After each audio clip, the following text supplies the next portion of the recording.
Hello, welcome to another episode of the Chrissie Mayr podcast. Thank you for joining us. We are on iTunes, YouTube, Spotify, SoundCloud, everywhere where you can listen to podcasts. You can listen to me. If you're listening on iTunes, please leave a 5-star review. I appreciate the good reviews so much. Got some stand-up gigs coming up. I'm going to be with comedians of the Compound in Levittown, Long Island, Governors, February 26th, same place where I shot my album, which is coming out next month already, February 15th. This is exciting news. March 15th, I said that. I didn't say that. March 15th is when the album comes out. You will be able to buy it on pre-sale a couple of weeks before then. As soon as that is ready to go, I'll let you guys know where you can buy it. But yes, it went really great.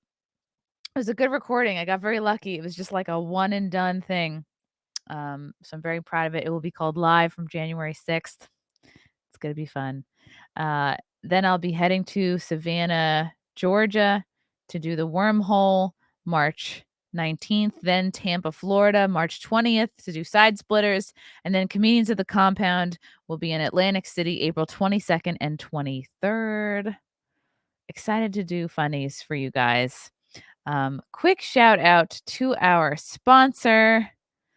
I don't know if you guys have heard. It's pretty neat because I've actually never had another podcast sponsor sponsor this podcast before. So it's pretty cool. I don't know if you guys have heard of the Tower Power Hour, but they are our wonderful sponsors for this evening's show. It's this very funny libertarian-centric podcast. It's hosted by Clint Russell from Liberty Lockdown, Reed Coverdale from Naturalist Capitalist, plus Cole, Toad, and Jose. It's live every Wednesday night at 9 p.m. Eastern. You can check it out on YouTube, Odyssey, and anywhere else you get your podcast content. I've been a guest on it, and they've made possibly their smartest decision ever by actually sponsoring me, this podcast. So we already know they have good taste, but now just come on, check it out. It's worth it. Who have they had on besides me, you ask? Dave Smith, Shoe on Head, Spike Cohen, and a couple of my buddies, Josh, Denny, and Crip Daddy. Go check them out. Tell them I sent you and let them know that their money was well spent. Here is their YouTube right here. And look, I'm on that latest episode. Well, what do you know? It's a good time, guys. All right. I'm so excited to have this guest on today. The last time he was on was July, and my gosh, so much has changed since then. So much has happened since July. He's a comedian. He is an incredible impressionist. He has certainly had videos go viral last couple of years. He's just insanely, retardedly talented. You've seen him on Chicago Med. Man, playing a jockey. I fucking love that. I love that role. I was screaming at the TV all summer. He was recently at the anti-mandate rally in DC, speaking in front of like hundreds or thousands of people. Looked like a lot, but he's here back again today. My buddy Tyler Fischer drinking something small out of a little tiny bottle. What is that? Is that a little cure-all? I'd like to take a break and go to my sponsor. I do sponsors now within people's podcasts. Oh, yes, please, by all means. Essential oil. Yes. That looks like something you're supposed to rub on yourself, not drink. Well, they're not sponsoring me yet, but I'm going to just start putting products into podcasts, and then maybe I can get paid later on. Yes, do your own product placement. For example, well, I have a hot sauce out. It's called Nightmare. Go to silkcityhotsauce.com. Use promo code CMP to get a couple bucks off. Go ahead. Go to water.com. Use promo code first. I bet water.com is a thing. Yellowmug.org, everybody. Go to leftisttears.com. Wait, this is actually a Daily Wire mug. This is why I signed up. This is my mouse for sale. And then please check out bluemarker.org. I pitched a prank TV show, and one of the pranks we pitched was we would do a big live podcast, like rent out a big theater and have celebrities on, and the whole podcast was ads. Like the celebrities are in on it, everybody's in on it, for a lot. Whoa. So That's the pretty whole funny. we never get to any topic. It's just a series of ads You just keep getting interrupted with more ads. That's funny. I feel like people would like lose their patience for that though. yeah, like at a hip Brooklyn, like the Bell House or something. Oh God. Have you been back? It feels like a lifetime ago. I remember being like it's really not even that long ago. Like pre 2018, I would be hanging out at like the Bell House, being like, who do I have to talk to? What producers ass do I have to kiss? Like, who do I have to figure out who to send a tape to? Who's ultimately gonna like see who I am and for whatever reason not book me. Yeah, I yeah. don't know. And I don't mean to sound like sour grapes I just got or to. like I'm bitching. That's all right. I'll take it from here. This I is like this fuzzy chair. my dog Oh, is actually playing with it, this looks and like this is the Kong. is this your line of sex toys? Yeah, yeah. Well, this is actually a really tiny butt plug, but I'm just really tiny, and Buttplug.com it's instead also. of .com. I Um, love it. But um, I don't know, yeah, do you ever reminisce about your past stand-up life? Because I yeah, yeah. feel like you and I have had a similar journey where we're both seems like we're getting over the hump or we're getting around the kind of bottleneck and finding our own way. Yeah, yeah, you really have to in my opinion, you have to remove yourself from it. I don't know, I'm not strong enough to do what I'm doing now and then also be in the comedy clubs. I couldn't do it. It's just not for me, that's what I realized. It's just not for me. I Oh, do don't you have like. your dog? Hold on. Yeah. Hold on. Our dogs look the same. Oh my Ah, god. Muffin, Muffin. Look, look, look. Fred, come here. Fred, come. Look. Look at the baby. Hi. Look. Oh my God, Frank, get her to look over there. Oh my God. Oh my God, Muffin, look, it's your best Oh, you're friend. so Oh cute. my God, that's Fred. Yeah. Can we He please just do got a a play haircut date with though, him? so She's normally his he's a hair is like that. cutie. Muffin, look at look at your friend. Look Yours at your friend. does yours like to be held? Fred So doesn't. You can tell he's cute. really She mad right now. doesn't enjoy this right now. She's also like not light. She's got like she's a little bit fat right now from winter. Sorry, Muffin. I'm putting it down. Oh, she's a big girl. Oh God. Wow. I would say she's got to be at least 35 pounds. Yeah, he's She's 30. a big girl right now. He's about 30 pounds. Oh my God, Fred is so cute. Yeah. And I've been homesick for 8 days, so he's just not happy, but he's the dog. Because you haven't been going out much. You've been homesick. I You don't know if you've got the sickness because you're not a tester, which I applaud and respect. Yeah, yeah. I'm not gonna go see anybody, so it doesn't really help me to know. Yeah, what's the point? You're not gonna die from it. You know what I No. mean? You're a healthy boy. Yeah. So back to that point. Um, thank God this all happened because well, it's funny. I thought, oh, now I'm out of the woods because I'm performing a little less, or I'm at the good club, or this or that. I was so wrong because you know, it all got way worse just in terms of Lo whatever. When I started Lockdowns, vax making, passports. Yeah, you were at the Stand, like, which I think is, like I think it's the best club in the city. People say the Comedy Cellar, but I think the Stand is a better hang. yeah, I don't like hanging. So to me, that's not, it's a more comfortable place, I think, because you have it's huge and it's really nice. Um, but even when I just started making jokes about the pandemic, people started turning on me really quick. And then it became really uncomfortable to go there. And Ugh, uh, so I that thought, sucks. oh, look, here I am at this place I've been wanting to get. And it's still, I still don't have like the confidence or the strength or whatever to get through it. So it wasn't until they said, you're not allowed to perform here anymore because you're not vaccinated. That's when I really started getting in my groove because it was gone. Like I couldn't have it. Couldn't be there, couldn't go there. And then I really started just doing what I wanted. Which is like, you're amazing at impressions.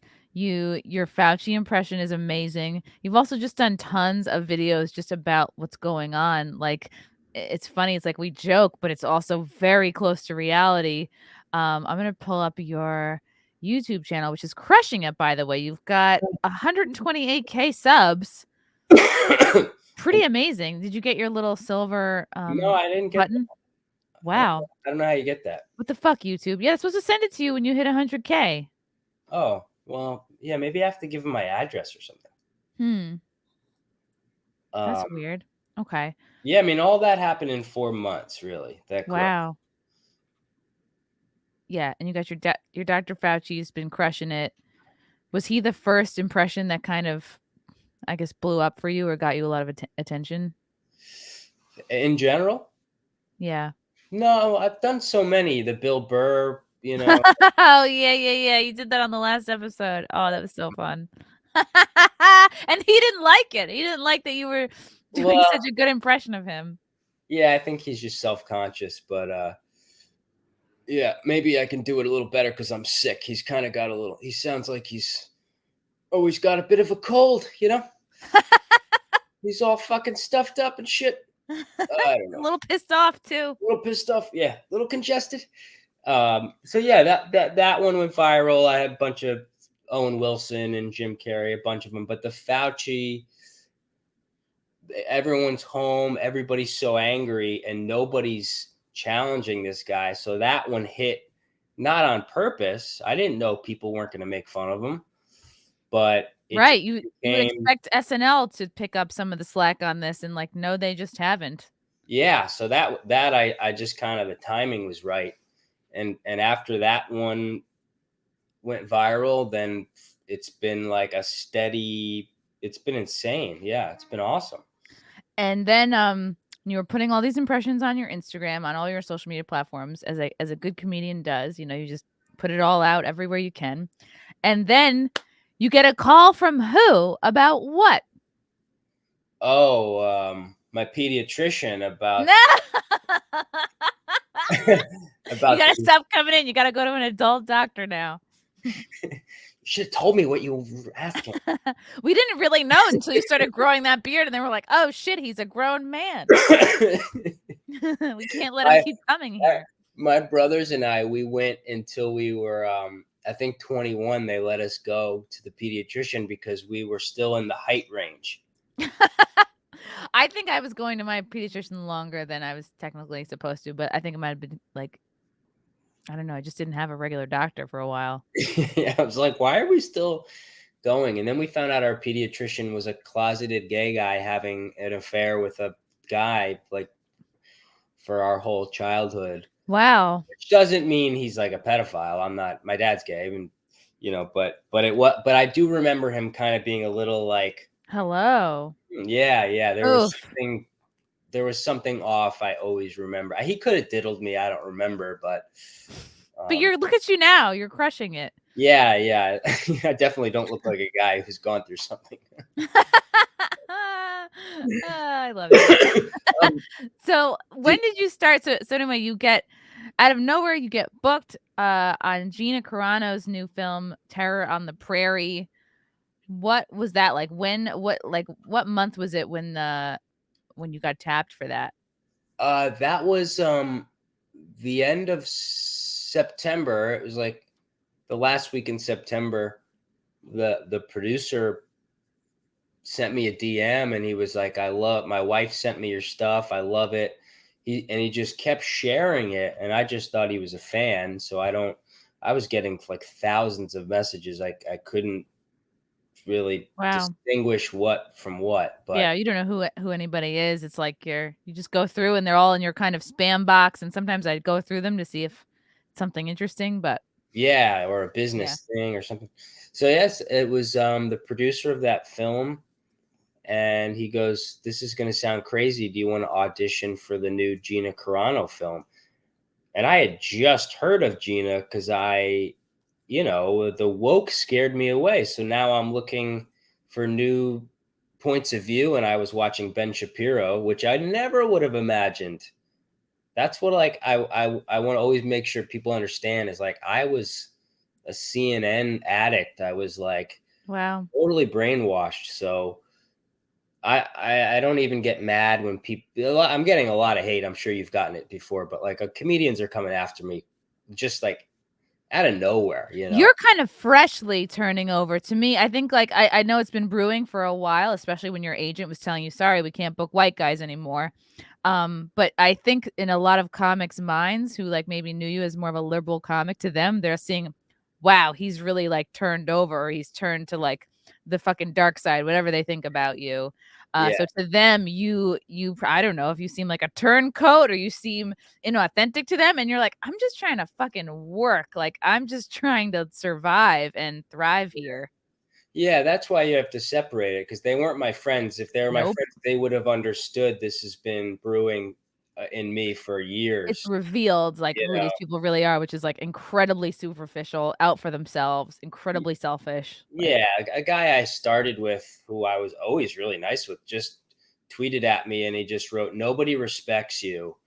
I was just like, that's literally what fucking what's his face from SNL said about me. What's his name? Bowen Yang. Was it Bowen Yang? no, it was some Ah. guy that works on the Impractical Jokers, not an Impractical Joker. But on the show? That's Yeah. so fucking funny, Tyler. I still have that tweet saved. It was my Twitter background for months. It was like, Bowen Yang, "Nobody in the New York City comedy community respects Chrissie Mayr," and I fucking saved it. Well, the funny thing is that they think we care about the respect from comedians. And I'm not, that's not even a disrespectful thing towards comedians, but like I care about maybe three people's opinions in my entire life. Like Am I one of them? you're not, we'll see how much money I make from this episode. You know, and so again, they're not your friends. And Right. uh like any field, but I think specifically comedy, they're going to turn on you even if you just become successful. Forget about the reason. If it was for my Bill Burr, people used to come after me because I had success for the prank stuff. So, and I don't care. I never wanted to hear it. I just, someone would start to tell me, and I just go, I don't want to hear it. I don't care. Like these are insecure, really sad people, some of them. So, Yeah, and once you realize, like, these people aren't your friends, it's ultimately you have to, like, unhook yourself from this feeling, like, that these people are gonna give you work or help you pull ahead when it's everyone out for themselves, and whatever you need to do to shine, to to whatever work you need to do that brings you joy, that best express yourself, like, that's what you need to do, not sucking up to no, and other now comics. I'm in, this little, I don't want to say group, but there's a couple male comedians that are, making a lot of content, and they're absolutely killing it and like selling out, theaters across the country. And now that's my, now again, I don't want to say community, but like we all are supporting each other. And it's like, well, that's so different than a bunch of people who aren't making money now being in a group of people who actually want the best for me. So, yeah, but it really took being locked out of that community to start thriving. I don't think I Yeah, could have done it any other way. it did it kinda feel like a breakup where you're like, "Oh, wow," it's like and it's also breaking what you think the potential of something is. Exactly. Yeah, it was a real sacrifice, but like so worth it. I mean, yeah, the stand just said, "When are you coming back?" They needed a tax form from me or something. Um, Interesting, right? And you're like, you know when I'm coming back when you yeah, I drop don't. the mandates." It's the thing. I don't even have to answer. It's like Mhm. I love this Jordan Peterson quote: "If somebody's not listening to you, stop talking to them." Oh my It's god. my favorite quote in the world It's because so simple. it's so simple. So I it's wanna like get that tattooed as a tramp stamp. Like, that's it's he's it's so wise. What a it's wise so man. good because it even took care of that. It's like, wait, well, they're obviously not listening. I told them my stance, so I don't need to talk to them. It's I'll If come they back. want you back, they should know where you're at. yeah, I'll come back if they end the mandates, and that's that. But Yeah. it's a really as you know, it's just such a toxic scene. Yeah. And I heard that comic strip, their booker is actually pretty cool. I guess there's more of a conservative, like the new owner might be more conservative and that they actually are not enforcing it, which is awesome. Did you And go I there yet? and I haven't yet. I emailed the booker and he's like, "Send me a tape." So what I might do is just like send him my album. I don't know. When it comes out and be like, is this a tape?" So Do it. not that I'm saying I'm too good to send somebody a tape, but it kind of feels like, all right, Do you my have? priority is to kind of like tour around and promote the album. Well, But yeah, exactly. I mean, you could spend so much time at these places where, I mean, right now I just perform Saturdays at the Brooklyn Comedy Club. That's it. And then I tour, but um it's so much more healthy for me. because you're not it's a healthier lifestyle too. It's like you're probably more so performing in places where it feels better. Maybe you're earning more money instead of like this comedy pattern of like you have to kill yourself, run around every night performing for free, no matter your level. It's like this hustle mentality, and you're running around the city till like 2 in the morning, and then Yeah, it's an abusive relationship that you consent to, basically, you know. yeah, Because even yeah. look, I got into the stand, and then like the weekend host there, and I was crushing it. Pandemic hits, they asked me to work for free. I'm going there working for free, before there was any vaccines or any knowledge about this. I was actually afraid to be there, but I was in that abusive dynamic again, and I said yes to it. So, and then after all that, they'd go, all right, see you later. If you're not getting vaxxed, you're out. So, Oof. it's Yeah. like these aren't people that are rooting for you. They're ultimately, I get it. Businesses have to do what they need to do to survive, but like, I don't know. If I were a business owner, I think this is opportunity to take a stand and stick up for people and be pro freedom like the Brooklyn Comedy Club is doing. So, it's not impossible. And so you've wrapped Terror on the Prairie. You're shooting you got, called for that in late September or in September, and then how soon from auditioning did they say you've got the part, come to Montana? They said, "Here's the script. Send us the tape," and it would start you'd be going to Montana next week. So it was like, Oh my god! yeah. It was so wild, and I've been in my apartment for like what a year and a half at that point, and not really doing much. So yeah, I made the audition tape, and they made me an offer the next day. Wow, I negotiated it a little bit, got a lawyer, and then good for you. you know I still, it was like it still has to be a healthy thing for me. For you to uproot because you had to be gone in Montana for what, several months? Well, yeah, up to a month and a half or so. Okay. So yeah, I said I got to take my dog, You have and to bring Fred. yeah, yeah. So yeah, so a week later, I was off to Montana and met Gina and uh, Bonfire Legend, the producers, and these are all people who are, you know, dealing with what you and I are, but in the film industry. Hmm. They're the woke sort of entertainment structure is starting to reject anyone with different scripts or ideas, or challenges the equity thing. So it was a bunch of people who were kind of on the same page. And you kinda compare notes, and you kind of maybe bond over this, and you probably everyone involved feels like, "Oh, wow, I'm not so alone, like, this is happening in other aspects of the industry." Yeah, yeah, a lot of different people were canceled for different things or whatever.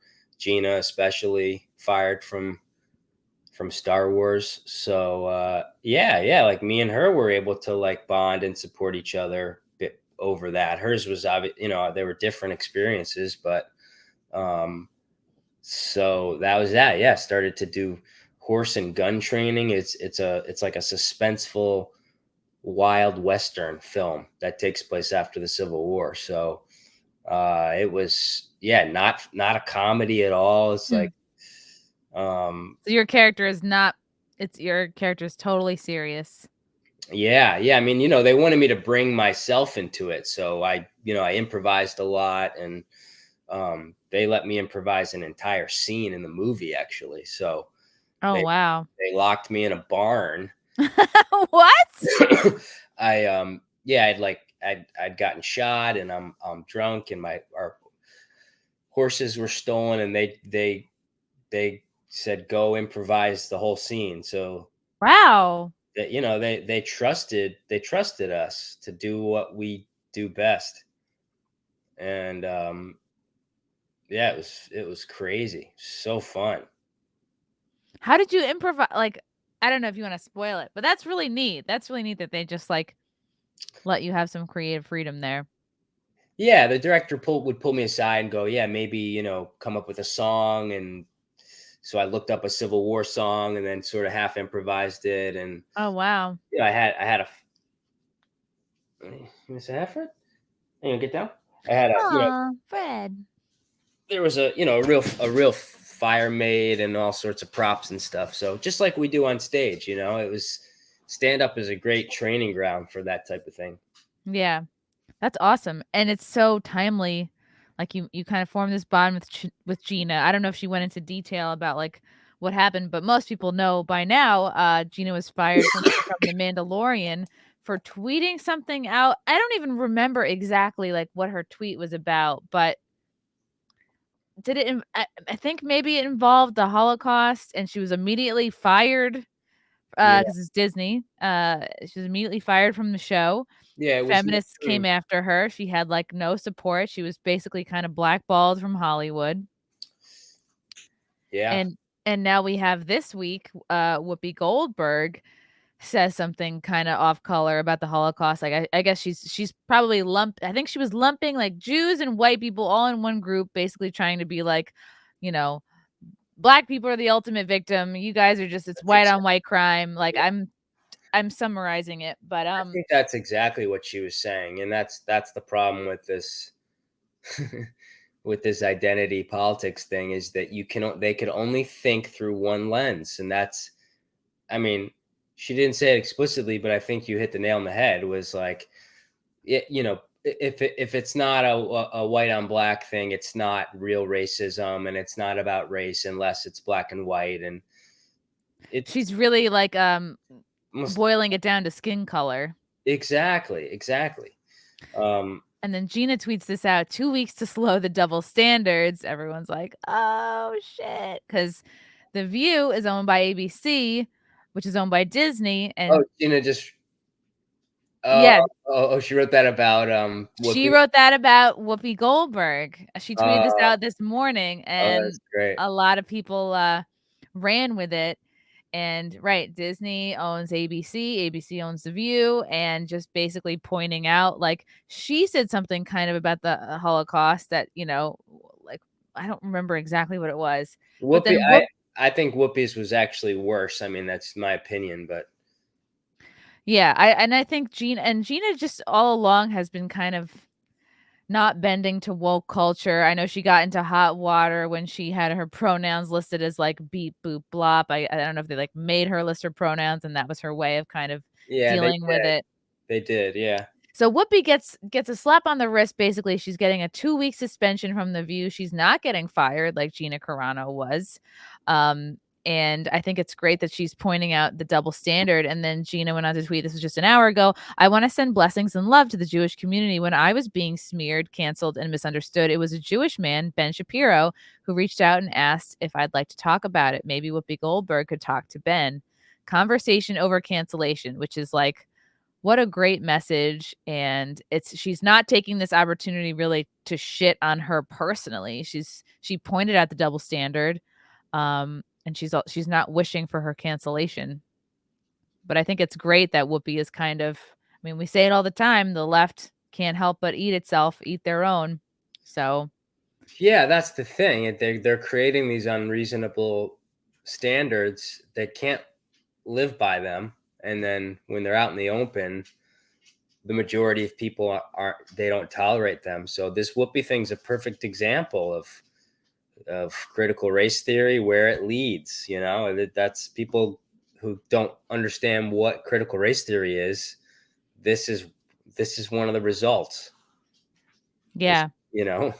So Whoopi, she tweeted out this apology. They immediately had her on Colbert to apologize. Like, it's all the closer you watch mainstream media, and these legacy news channels, the more you see like how it's all woven together. Like even how Colbert set her up, like, oh, so you said something today that was misunderstood. Do you want to expand on that? And it's like, perfectly just setting her up. She's literally just there to apologize. She ultimately ended up kind of doubling down on it She because made she's it not work. actually sorry. She actually does believe that Black people are the apex victim. And when you view your life through a victim lens, nobody else can be as a big a victim as your group. So as she's kind of trying to like explain her way through what happened, she actually reveals that she's not sorry. And and you can tell she's kind of pissed that she even has to be there to apologize. Again, the ABC's making her jump through all these hoops. She puts out this Twitter apology. She goes on Colbert. She then had, I think The View then had this rabbi on for her to apologize again. So she's jumped through all the hoops, but still, to stop the bleeding, ABC serves her a 2-week break from the show. And then there was rumor that maybe she would quit. I think the whole cast should quit. Just just throw the whole show in the garbage. I think that would be cool. I heard someone say today, they said, oh, what was it? That, yeah, basically leaving her on The View for the 2 weeks would have been a bigger punishment because she would have to listen to all those women on The View. Oh yeah. Yeah. They're so off. I hate, again, they could say whatever they want. I'm all for free speech, but how sweet also that it's coming off of their calling to cancel Joe Rogan, right? And it's like, Absolutely. And it's insane when you really break it down, when you take it away from like, whose team are we on? Who did Joe Rogan vote for? It's like people are so love to quickly forget. At first, he was a huge Bernie supporter, mhm. and then he ended up ultimately voting for Trump. He has people from all sides on his podcast. He had some of the most qualified scientists on. He had Robert Malone, who literally was one of the helped to invent the mRNA vaccine technology, or whatever it's called. The definitions keep changing, right? So he's not having like you and I on to talk about the science of this stuff. He's I having like know. the dudes involved, and he has people from both sides. He had on Sanjay Gupta. He's had sort of like, I think he does a good job of giving a balanced view, but then, Joe goes on, he's like, and it's like he doesn't, it's kind of a non-apology. He doesn't need to apologize for shit, but I think probably to appease Spotify, he was like, "Oh yeah, I'll do a better job of keeping it balanced," and they're throwing on, I think, Yeah. some kind of,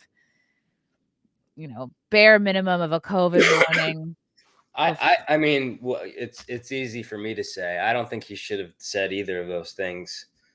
You don't think he should have done any response? No, I think he should have. I think he should have left it at at the first half of the response. But again, you can't give these people forget an inch. You can't give them a quarter of a millimeter. So to say, okay, put your warning on it. It's like Hmm. he's got a podcast where people just shoot the shit, and like, once you say that it needs a warning, once you say Right. I'll do better, like I do He better, doesn't need to do better. He's already doing the best. and he can do worse if he wants. It's his fucking podcast. It's like it's again, it's who's to know how that feels to have like, could you imagine if Steven Tyler was like, if Chrissy doesn't take down her podcast, I'm taking my music, it's probably shocking.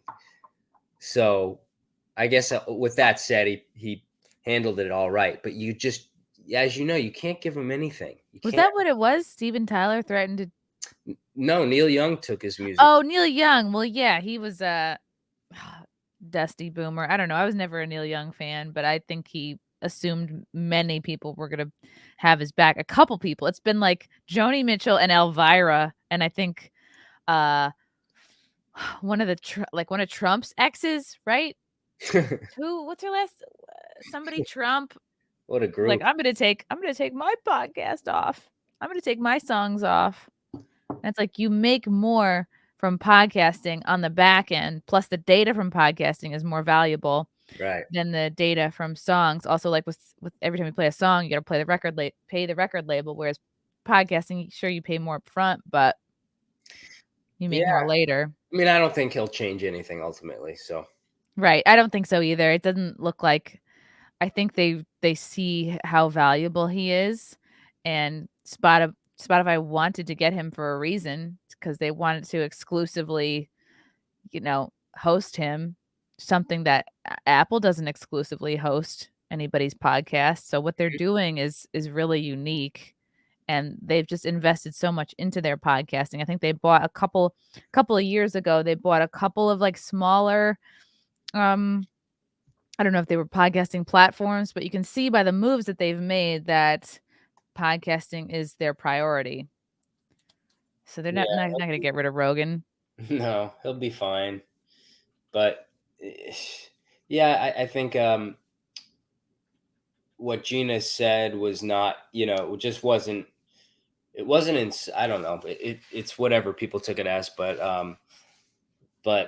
Whoopi, it's she. I mean, she's a supremacist. It's like that's what she's saying is, in whatever way you want to take it, her suffering is supreme to others.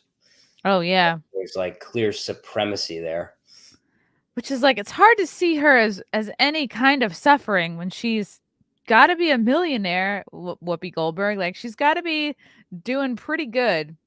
She's an elitist now. It's like I think when it gets to a certain point, it doesn't matter your race. It's ultimately comes down to class. It's like, are you part of the elite? Are you part of the Hollywood elite or not? And ultimately, nobody at the top cares about anybody's race. And a lot of actors come from nothing too, so it's not even evident that it's that hard to fight through and get. Look at comedians. We're a bunch of fucking nobodies. It's like, look how many of us. Oh yeah, I just did a Trudeau. Okay, I gotta play this because Trudeau has been hiding away. Does not want to acknowledge the Canadian trucker convoy. He's calling it racist. He's calling it everyone involved a horrible person, which is insane because truck drivers come in all races. Last time I checked, from the truckers. So let's see what he says. Ooh, 200 degrees Celsius. So I'm obviously very sick here in my hideout. I did test positive for all 3 variants and a touch of polio. So I'm couch ridden here and I'm hiding out, especially hiding from the truckers who aren't there. Very few. The CBC even says there's only about 8 truckers and 6 are only station wagons. So, I mean, I've seen less fringe on an 80s haircut.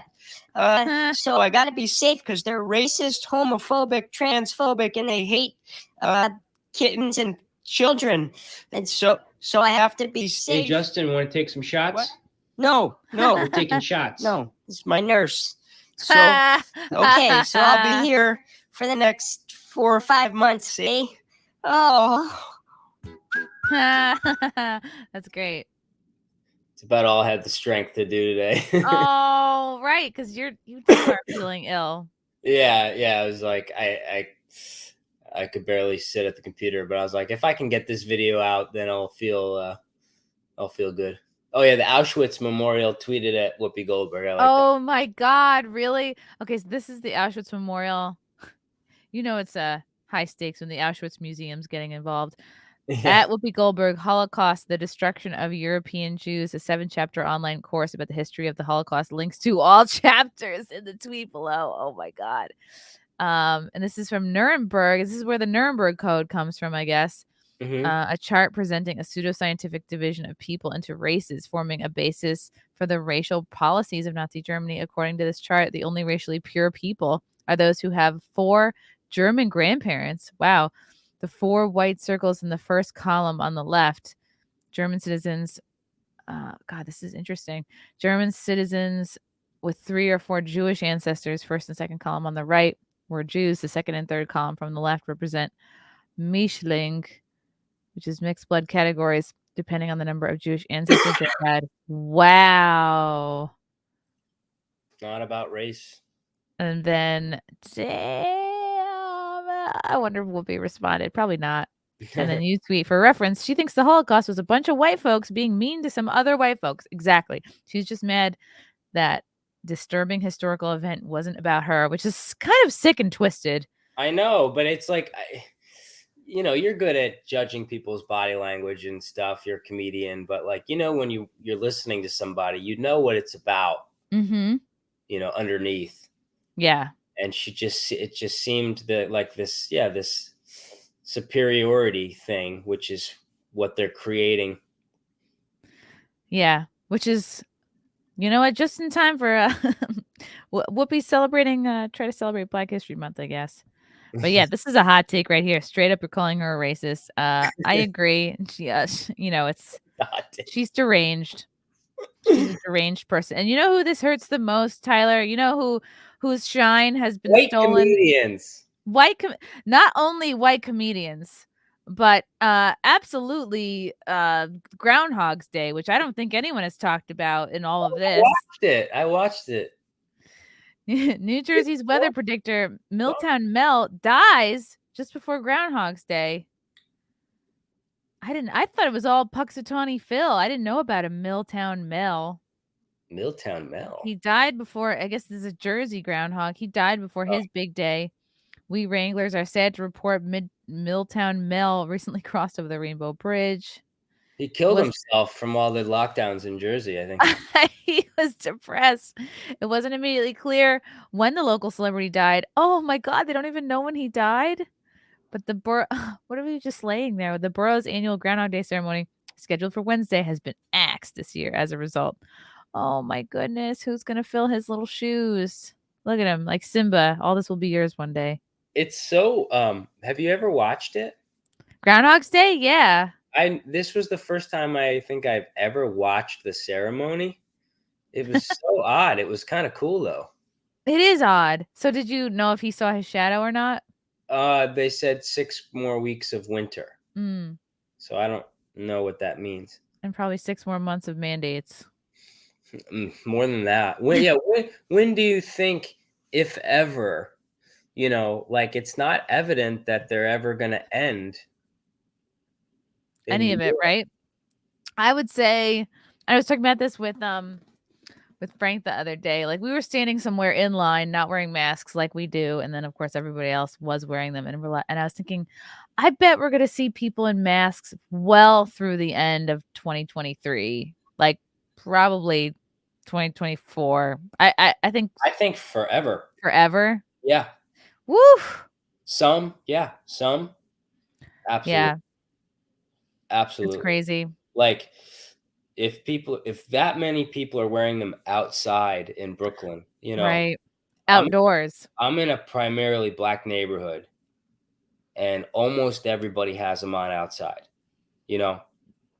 Wow, it is, and just about anywhere you go in New York City.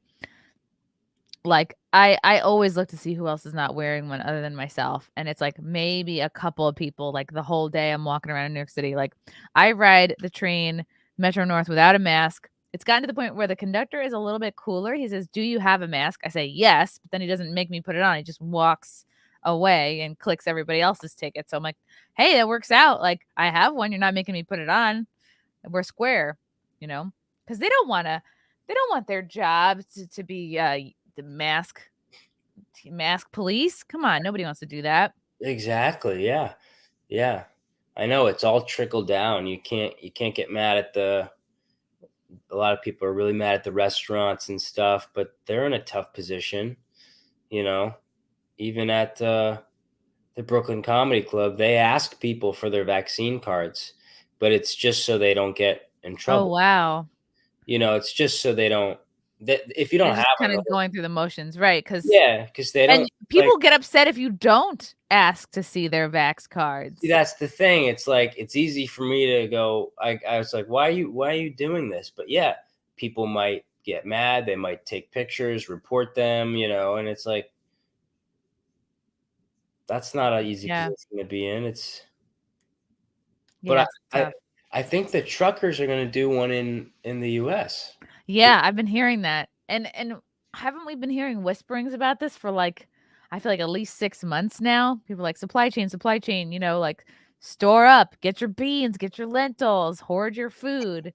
I feel like this has been, like, a long time coming, and I think they should. I think they should strike. I think the truckers have a lot of power, and I think a lot of them are against it, clearly, Yeah, I you know? think it was really sexy, the one in Canada, and people really responded to it here. So Isn't that funny? Like, we'd be taking our freedom cues from Canada. it was the first time I felt a little bit of hope. I was like, this out of anything could actually work. Yeah, and I think for Canada, because they're even more, I think, repressed or they have less freedom than us, it's like it's really been, like, bubbling up inside them for a while, and they're like, "We got it's now or never. We gotta do something or else we're gonna be bitches and slaves forever." Yeah, I mean, they can't even travel, Imagine if they took away the airfare for unvaccinated right now and trains, Oh my god. that It's they're in that's a different level over there. yeah, like, you can't even travel inside the country. I don't think you can. But Jordan Peterson's starting to like work with people on this, which is really good. How so? He's becoming active in helping politicians who are fighting it and helping kind of coach them a little bit. He just put out a statement to um, all of the leaders in Canada. He put out like a direct statement, Oh, wow. like, "Hey, fucking, this is your chance to listen to them and end this stuff. Like, take your chance here." Wow. Yeah. 'Cause a So lot of people are giving Peterson crap for, getting the jab, yeah, but I mean, he's had health problems. yeah, I don't care if anyone gets it. I more have issue that Right. he is still doing shows where they require the vaccine passport. That's my problem with him. Yeah, and then you're like, "Okay, did he have contracts in place? Were these, like, gigs set long ago where maybe his hands are a Exactly. little bit tied?" Exactly. But I think that for me, that's the area where, I wish he would push back a little. Yeah. But Right, Canadian author and former professor Jordan Peterson criticized Prime Minister, Justin Trudeau's keep forgetting his name is Justin, response to the massive trucker protests in Ottawa, calling on Canadian Conservatives to seize the day and reattain the country's charter rights. "I've been watching what's happening in Canada, trying to think it through," Peterson said in a video post on Instagram Tuesday. Peterson directly addressed Conservative politicians, Premier of Saskatchewan, Scott Moe, Premier they call them premiers, Premier of Alberta, Jason Kenney, Premier of Ontario, Doug Ford, and Opposition Leader Erin O'Toole, asking them, "What in the world are you waiting for? Yeah, it's your moment. You've got a huge number of Canadians occupying Ottawa, expressing their dismay with the suspension of our charter rights in the face of the so-called emergency," Peterson said. "Our Prime Minister has literally abandoned the city, run away as far as I can tell, citing security concerns because I think he believes his own propaganda about the nature of the people who are sitting in Ottawa and then lying about it, justifying it as a consequence of being exposed to COVIDs, despite the fact that he is double vaxxed and tested negative, and now he's, I think, come out positive. You're not going to get a better opportunity. This is your moment, Conservatives in Canada." Peterson pressed the politicians to use their popular demonstration as an opportunity to push hard for these restrictions to end. "We could have our country back," Peterson said. "Reassure Canadians, remove these mandates." Yeah, he's just speaking sense. yeah, Wow, and I guess these truckers are prepared to sort of stay here for months. it's so perfect, right? I mean, they have Yeah. massive refrigerated, you know, whatever they're called, in the back area, Oh, yeah. whatever that with the truck part. I don't know. The truck part? Yeah, and they've got beds and, God knows what, it's the perfect thing. It's literally that these trucks are made for long drives, for surviving, for sleeping. Like, yeah, my dad was a Teamster. He was all set up. All right, so here's a little bit of Peterson's video. I'm in Miami today on my tour. It's the end of January. I've been watching what's happening in Canada over the last 10 days, let's say, or the months before that too, wondering what's going on and trying to think it through. I thought I'd make a video today, a message to Premier Scott Moe and Jason Kenney and Doug Ford and Leader of Her Majesty's Loyal Opposition, Erin O'Toole, and ask you guys, what in the world are you waiting for? It's your moment. You've got a huge number of Canadians occupying Ottawa, expressing their dismay with the suspension of our charter rights in the face of this so-called emergency. Our Prime Minister has literally abandoned the city, run away, as far as I can tell, citing security concerns because I think he believes his own propaganda about the nature of the people who are sitting in Ottawa, and then lying about it, justifying it as a consequence of being exposed to COVID, despite the fact he's double vaccinated and tested negative.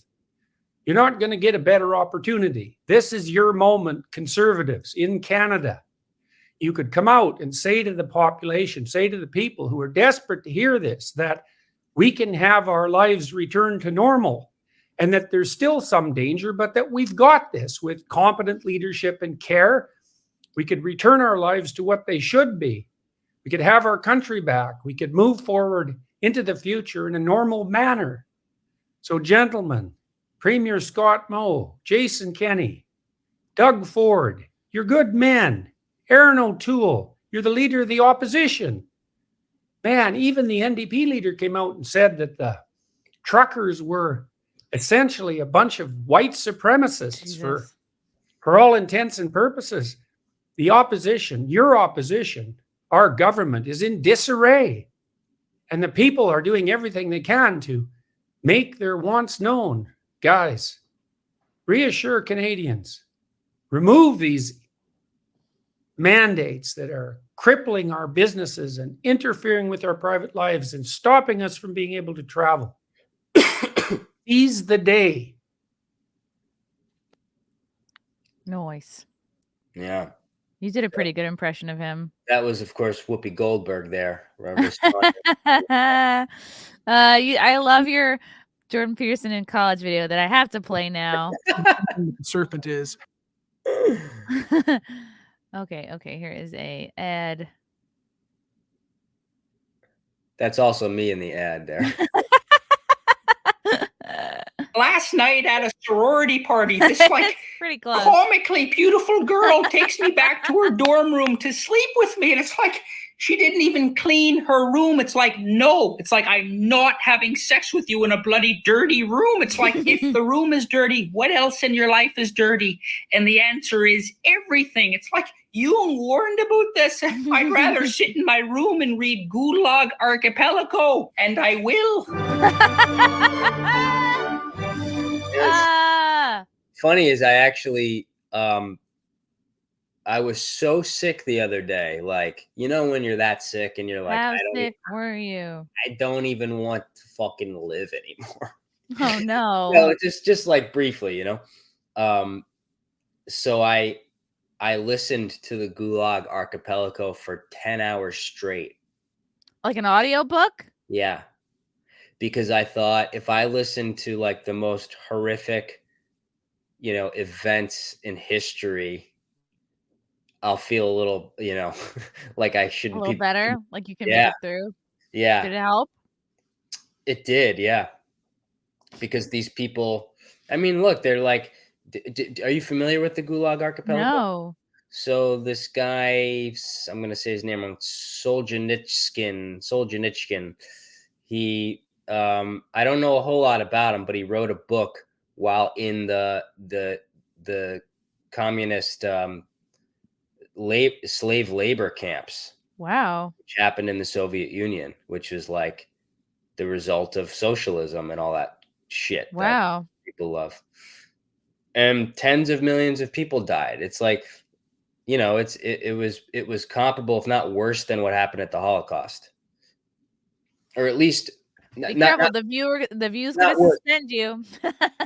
Not worse. I mean the types of tortures and stuff they did. You know, maybe just more shocking than like gassing. I mean, like they detail the torture used to get people to basically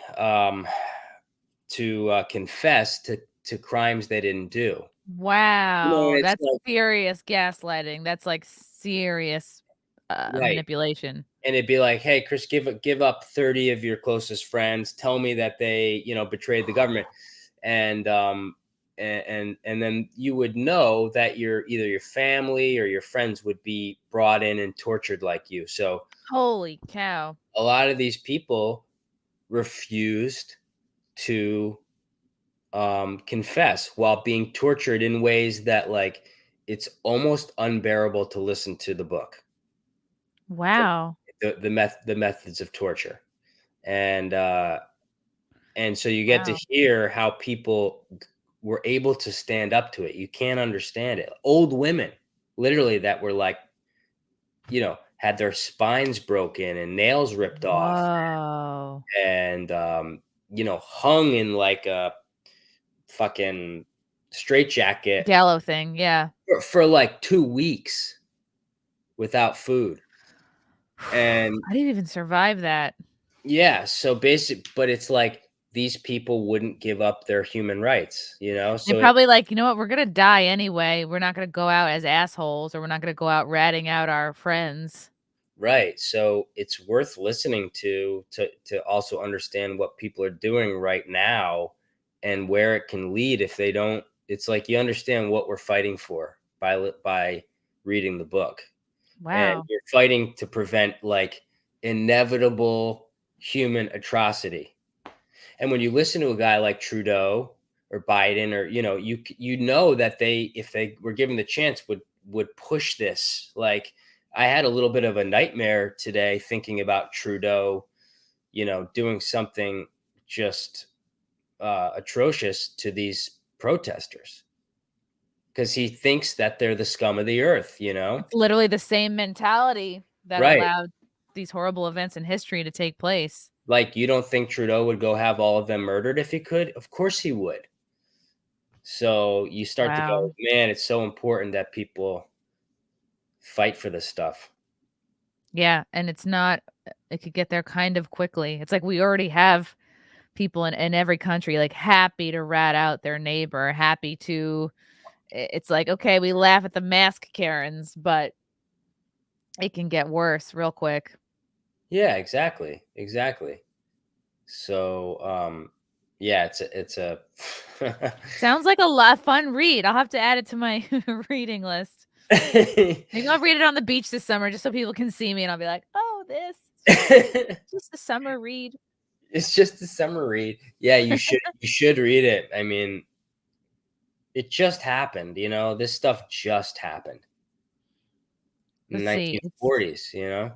yeah, it was yeah, this guy has an impossible name to pronounce. Hutchinson's attempt to compile a literary historical record of the vast system of prisons and labor camps that came into being shortly after the Bolsheviks seized power in Russia in 1917 and that underwent an enormous expansion during the rule of Stalin from 1924 to 1953. That was not that long ago. Holy cow. No. Okay, cool. Now I want to read this. Yeah, But it'll change you for sure. but on a more fun note, Tyler, you're going to be in Tampa. You're going to be performing in Florida in Tampa on February 26th and then in St. Petersburg February 27th. No, I'm actually switched it. I'll be at the Whoops. gulags in the Soviet Union. Gulag Comedy Club Telling some almost sounds a poems. little good. Yeah. Yes, yes. Yeah, I'll be there. And what is it? The SVW. I'm doing it at some war place, like where Oh, okay. veteran, like a veteran Oh, type of yeah. What's it called? Like a veterans, a VA?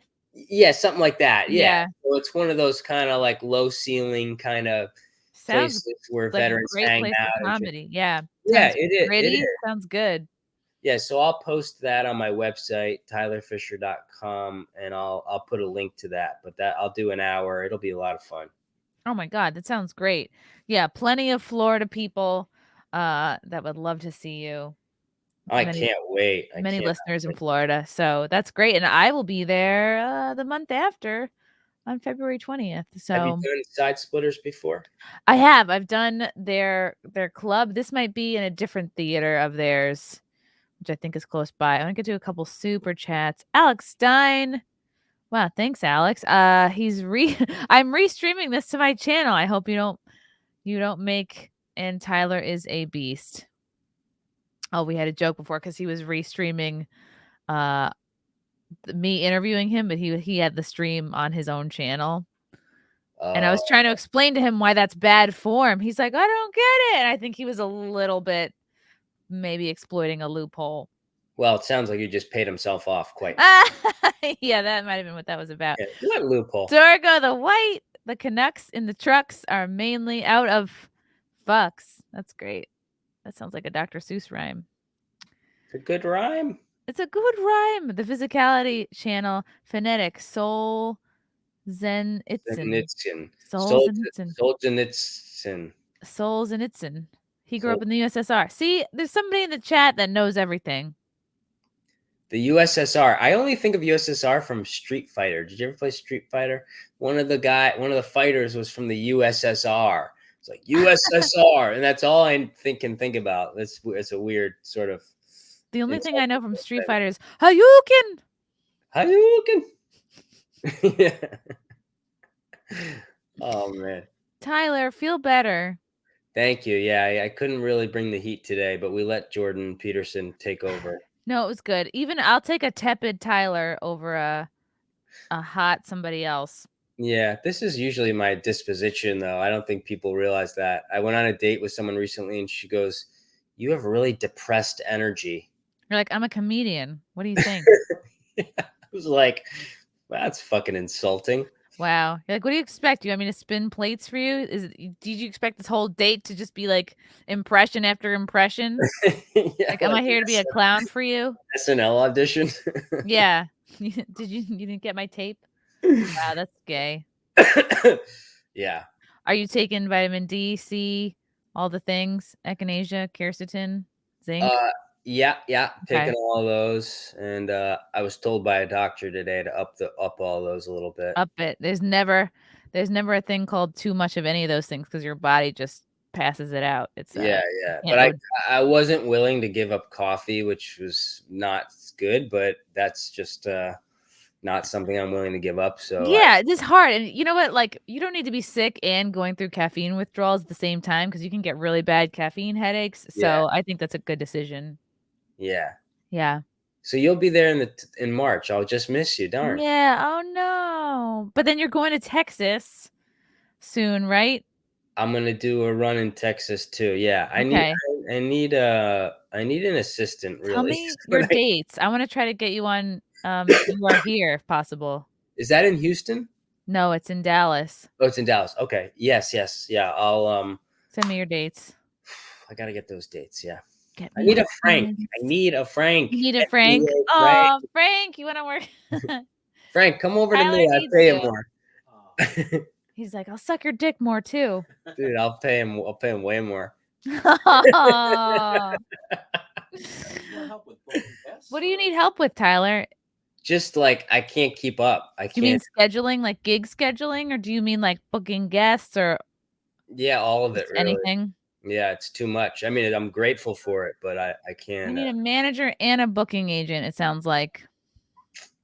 Probably, yeah. Or just a really good assistant, maybe. You need an assistant. Yeah. All right. We'll help you with that. Just don't know who to like. You don't just post that, right? Like that's not. No, I'm thinking of opening up a separate studio, and I will eventually have to hire an assistant for that, just to do a lot of this YouTube stuff. But that's like a couple of months down the road. That's great. So I don't know what my process will be like for finding that person. I think, yeah, get really clear on what you need help with.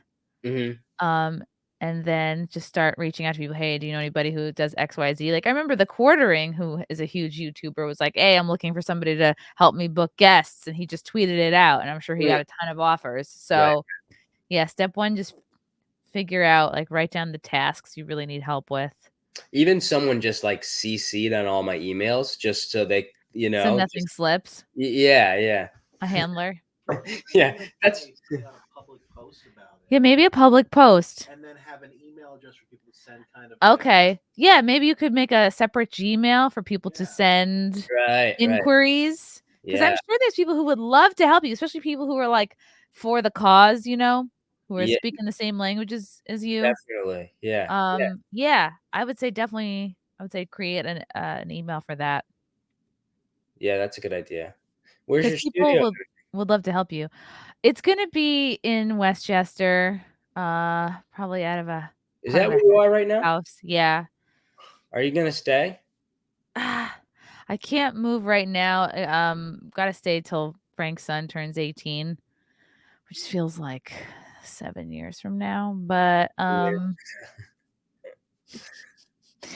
be going to Texas a lot, like several times a year. I can't think that far ahead. It sounds crazy. I know. But yeah, of course, I think about it all the time. But I think it helps to be able to perform around a lot. Yeah, my only like my cafe I go to every day was robbed at gunpoint last week. So I'm like, it's getting bad, man. It's like The Walking Dead now, and I don't feel safe at all. Like I don't. It's yeah. I bet Brooklyn is worse. Really unpleasant, but you know, Canada. Put it on your vision board. Yeah, I just bought a huge whiteboard. Do you use one? Yes, I love whiteboards. I have 2 for my each months of like all the guests I have and what podcasts are being released, and I have different colors for everything. Yeah, it's very exciting. Yeah, I love a whiteboard. It's all you write these things down, they start to come true. One could say that I'm a whiteboard supremacist. Tyler, feel better. Thanks. Always good to talk to you. You're an absolute joy. Yeah, I'm going to help you with all that stuff. So we'll stay in touch about that. Thank you. Oh, congrats on your album. It's coming out. Thanks. Coming out. Yeah. March 15th. Oh, good. Great. So it feels still a little bit far away. That's all right. But yeah, it's happening. It's happening. Fuck yeah. Fuck yeah. All right, everybody, follow Tyler. Subscribe to all his things. Happy Plague Doctor. Thank God I'm a country boy. Yep. And I have an email list on my website, so you can tell me what city and state you live in, so you'll know when I'm coming to do stand up in your town. Yes. It's okay to be a whiteboard. It sure is. Whiteboard power. All right. Talk to you soon, Tyler. Feel better. Thank you, chat. Bye. For Thanks all of your everybody. Oh, did comments. you film this? This is a podcast? Bye.